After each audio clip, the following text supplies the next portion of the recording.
Passive के बारे में कुछ पॉइंट्स जाने थे, स्टार्ट किए थे कि एक्टिव और पैसिव में अंतर क्या होता है।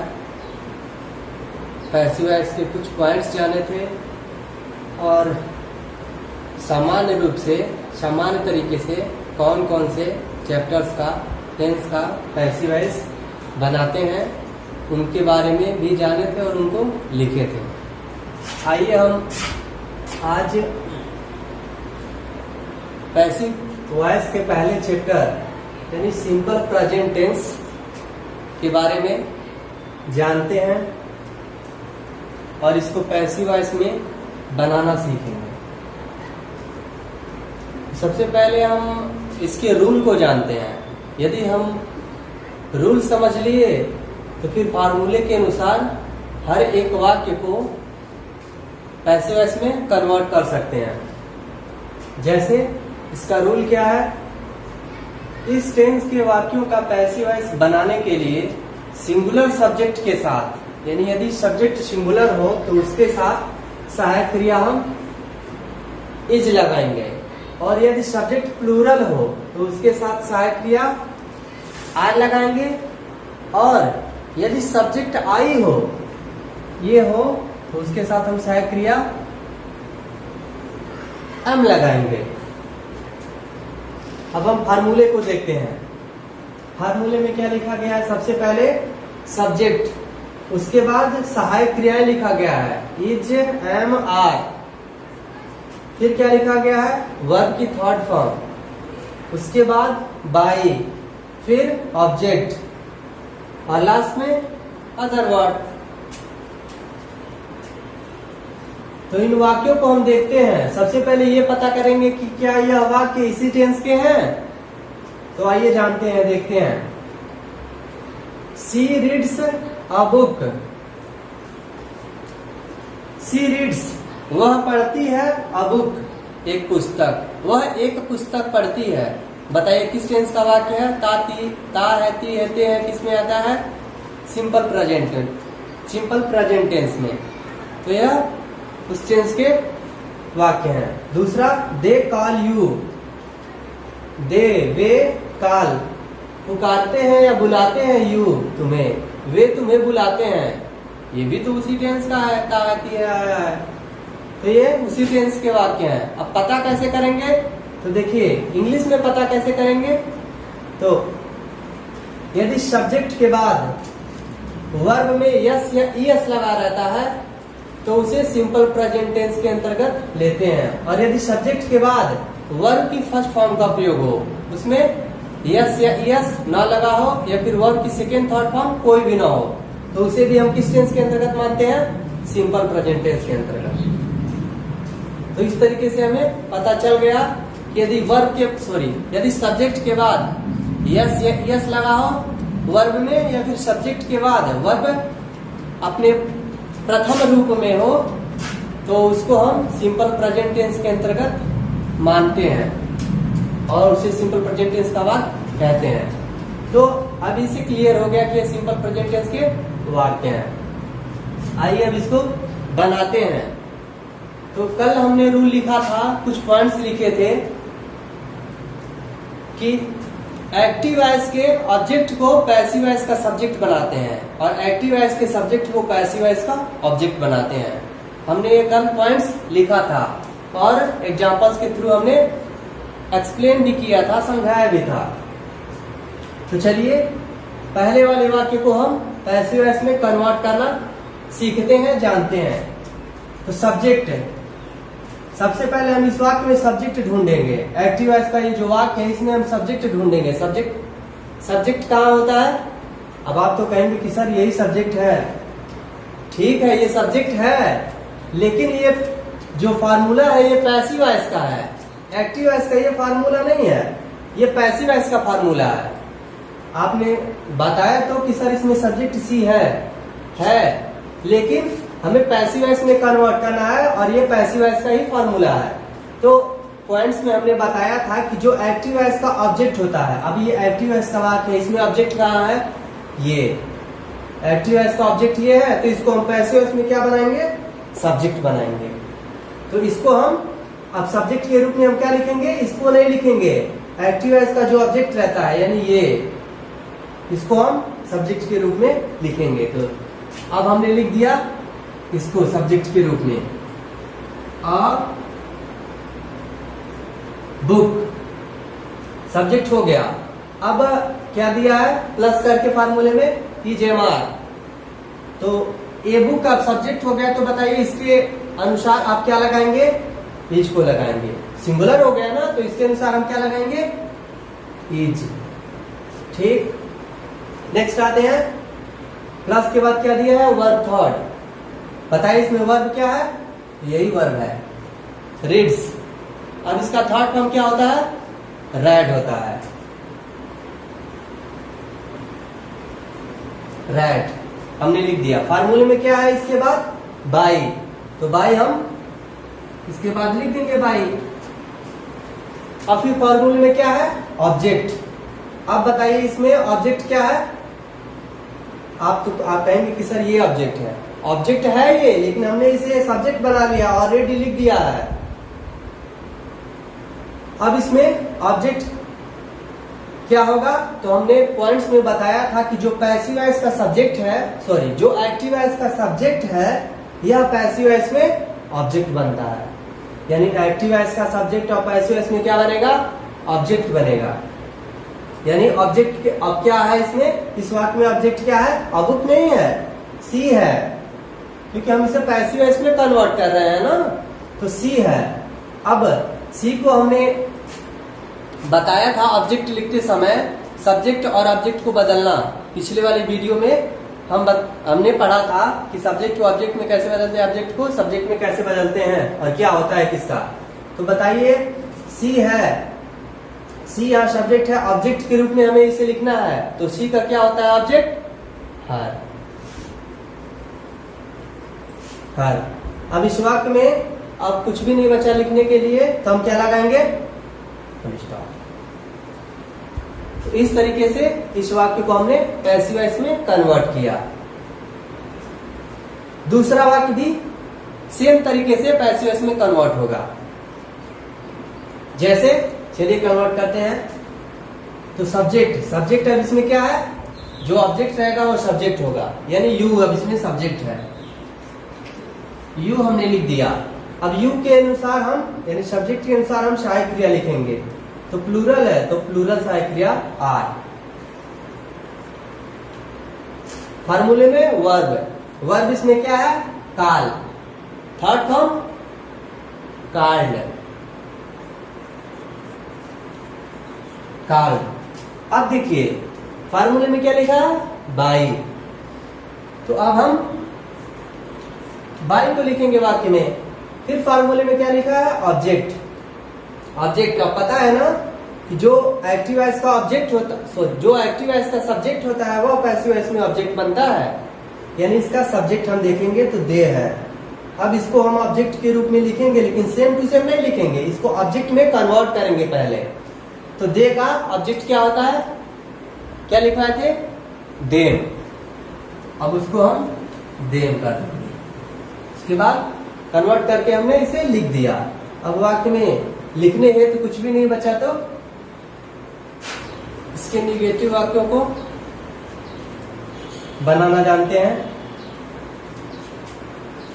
ये दोनों वाक्य निगेटिव वाक्य हैं, जैसा कि नॉट से प्रतीत भी हो जा रहा है, he does not beat me, they do not learn their lessons. लेकिन फार्मूला तो वही है इसके जो पहले था, यानी अफर्मेटिव का फार्मूला है, तो हमें एक ही फार्मूले से इस टेंस के हर एक वाक्य को बनाना है। बस फार्मूले में कुछ वर्ड को या कुछ शब्दों को इधर उधर कर देना है, पहले बाद में कर देना है, या फिर कुछ ऐड कर देना है उस फार्मूले में। तो देखिए अब इस फार्मूले में चूंकि यह निगेटिव वाक्य हो गए, तो अब निगेटिव फार्मूले में, अब इस फार्मूले में हमें निगेटिव फार्मूला ऐड करना है। तो क्या हम करते हैं, हमें पता है सहायक क्रिया के बाद हम सिर्फ नॉट का यूज करते हैं, यानी सहायक क्रिया इसमें जो है, सहायक क्रिया फार्मूले में कहाँ है, यहाँ पे है। अब इसके बाद हम यहाँ पे यानी यहां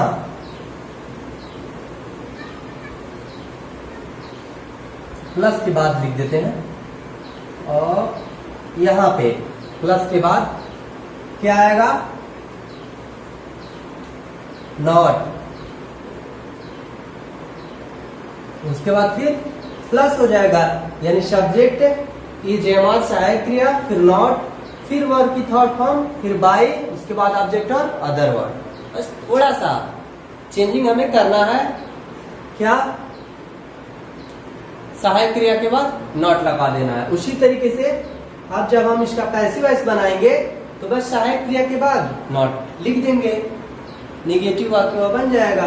जैसे पहला वाक्य क्या है, he does not beat me. अब देखिए, अब इसमें सब्जेक्ट क्या है, तो ये सब्जेक्ट है मी।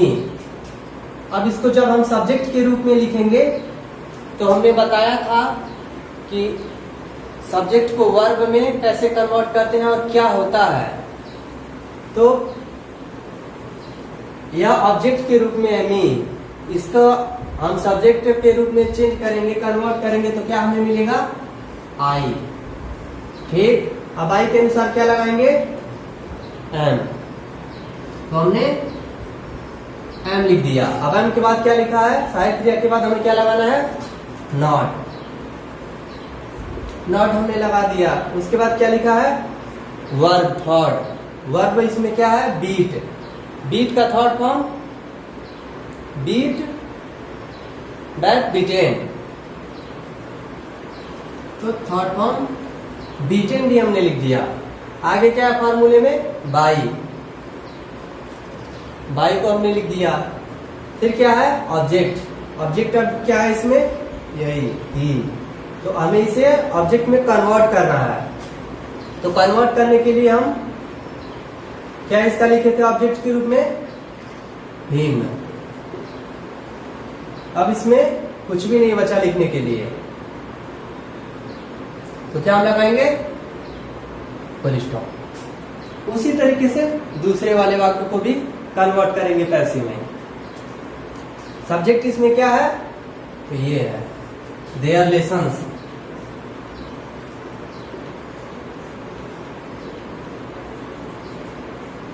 There lessons. ठीक, फार्मूले में क्या लिखा है, सहायक क्रिया। देयर लेसन्स के अनुसार क्या लगाएंगे, सहायक क्रिया आर। ठीक, फिर नेक्स्ट नॉट, फिर वर्ब। वर्ब क्या है इसमें, लर्न। इसका थर्ड फॉर्म लर्न। फिर फार्मूले में क्या लिखा है, बाय। तो बाय हमने लिख दिया। ऑब्जेक्ट, ऑब्जेक्ट इसमें क्या है, दे। ऑब्जेक्ट के रूप में ये क्या आएगा, दे। लास्ट में फुल स्टॉप। इस तरीके से नेगेटिव वाक्यों को बनाते हैं। उसी फार्मूले में थोड़ा बहुत कुछ यदि जरूरत पड़े तो ऐड कर देना है या फिर रिप्लेस कर देना है। जैसे फार्मूले में क्या लिखा है, फार्मूला सब्जेक्ट है, हेल्पिंग वर्ब है, वर्ब मेन वर्ब है, बाय, ऑब्जेक्ट और अदर वर्ड। देखिए अब हम क्या करेंगे, जिस टाइप का ये एक्टिव वॉइस का वाक्य रहेगा उसी टाइप के फार्मूले को हमें फॉलो करना है या अप्लाई करना है। तो पहला वाला क्या है, सहायक क्रिया से शुरू हुआ है, और दूसरा वाला क्वेश्चन वर्ड से शुरू हुआ है। तो यदि हमें ये वाला फार्मूला पता चल जाए सहायक क्रिया, तो ये वाला फार्मूला बहुत इजी हो जाएगा। तो सबसे पहले हम इस फार्मूले को कन्वर्ट करते हैं इंट्रोगेटिव फार्मूले में। तो क्या करना है हमें, जो सहायक क्रिया है, पैसिव, ये पैसिव वॉइस का ही फार्मूला है, तो इसमें जो सहायक क्रिया है यानी यही सहायक क्रिया है, तो यह किसके स्थान पर आ जाएंगी, इसके पहले आ जाएंगी, यानी सब्जेक्ट के पहले आ जाएंगी। यानी सबसे पहले क्या होगा, सहायक क्रिया इज एम आर, उसके बाद फिर सब्जेक्ट, फिर वर्ब की थर्ड फॉर्म, फिर बाई, फिर ऑब्जेक्ट, फिर अदर वर्ड, और लास्ट में क्या हो जाएगा? Question mark. बस अब हमें ये फार्मूला मिल गया हेल्पिंग वर्ब वाला। अब उसी के अनुसार ये तो बन ही जाएगा, क्योंकि इसी का फार्मूला भी हमने क्रिएट किया है। और ये वाला जो सेंटेंस है इसमें क्या कर देना है? सेम फार्मूला को अप्लाई करना है। जैसे पहले वाक्य को हम बनाते हैं, लिखा है do you eat an apple daily. अब पैसिव वॉइस में हम इसको बनाते हैं, तो सबसे पहले पैसिव वॉइस में क्या आएगा? सहायक क्रिया। अब सहायक क्रिया किसके अनुसार लगाएंगे? सब्जेक्ट के अनुसार। अब ये बताइए इस वाक्य में सब्जेक्ट क्या है? पैसिव वॉइस में बताना है, तो सब्जेक्ट क्या है इसमें? ये हो जाएगा सब्जेक्ट एन एप्पल, क्योंकि ऑब्जेक्ट ही सब्जेक्ट बनता है। तो एन एप्पल सब्जेक्ट हमें मिल गया। अब ये बताइए एन एप्पल सिंगुलर है कि प्लूरल है? सिंगुलर है, तो हम क्या लगाएंगे? इज हेल्पिंग वर्ब लगाएंगे। हो गया। अब फिर क्या है? सब्जेक्ट उसके बाद है। सब्जेक्ट इसमें क्या है? An apple. N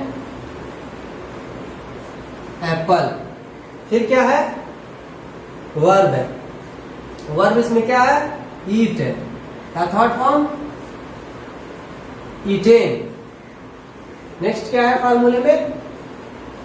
bye. उसके बाद क्या है? ऑब्जेक्ट। ऑब्जेक्ट इसमें क्या है? तो इसका सब्जेक्ट यू। तो इसको हम ऑब्जेक्ट के जब रूप में लिखते हैं तो इसको कन्वर्ट करते हैं, तो यू का ऑब्जेक्ट क्या होता है? यू ही होता है, सेम। फिर अदर वर्ड के रूप में इसमें कुछ बचा, तो हाँ ये डेली है अदर वर्ड के रूप में, तो इसको हम जहां है वहीं उतार देंगे लास्ट में, डेली। अब यह वाक्य में हर एक वर्ड की अंग्रेजी, हर एक वर्ड को रिप्लेस करके या फिर कन्वर्ट करके लिख दिया गया है, और लास्ट में हम क्या लगाएंगे? Question mark. अब जो क्वेश्चन वर्ड से वाक्य शुरू होते हैं उनको कैसे बनाते हैं? कुछ नहीं, बस इसी फार्मूले पर, हेल्पिंग वर्ब वाले फार्मूले पर। और ये ज्यों का त्यों उतर जाएगा, जहां है वहीं पर इसको लिख देंगे। ये सबसे पहले है तो सबसे पहले इसको हम लिख देंगे वाई। फिर सहायक क्रिया से शुरू करेंगे। तो सहायक क्रिया फाइंड आउट करने के लिए, सहायक क्रिया जानने के लिए सबसे पहले हम सब्जेक्ट को जानेंगे। इसमें सब्जेक्ट क्या है? तो सब्जेक्ट ये है दीज पेज, यानी प्लूरल। तो सहायक क्रिया क्या लगेगा? आर। सहायक क्रिया ये लग गया, यानी ये वाला लग गया सहायक क्रिया। फिर हम क्या लगाएंगे? सब्जेक्ट। सब्जेक्ट क्या है? These page. These page subject हो गया। उसके बाद क्या है? ये हो गया, ये हो गया वर्ब। वर्ब क्या है? टीयर, फाड़ना। थर्ड फॉर्म टॉर्न हो गया। फिर क्या है? वर्ब, सॉरी बाई, तो बाई भी हमने लिख दिया। फिर क्या है? ऑब्जेक्ट। ऑब्जेक्ट क्या है? ये इसमें जो सब्जेक्ट होगा ही, तो ऑब्जेक्ट के रूप में इसको लिख रहे हैं। सब्जेक्ट यहाँ है लेकिन ऑब्जेक्ट के रूप में हमें चाहिए, तो ही का ऑब्जेक्ट हिम। अब इस वाक्य में कुछ और चीज बचा जिसे लिखना है? नहीं, कुछ और नहीं बचा, तो हम क्या लगाएंगे? Question mark. तो इस तरीके से इंट्रोगेटिव वाक्यों को हम पैसिव वॉइस में कन्वर्ट करते हैं। Thanks for watching this video.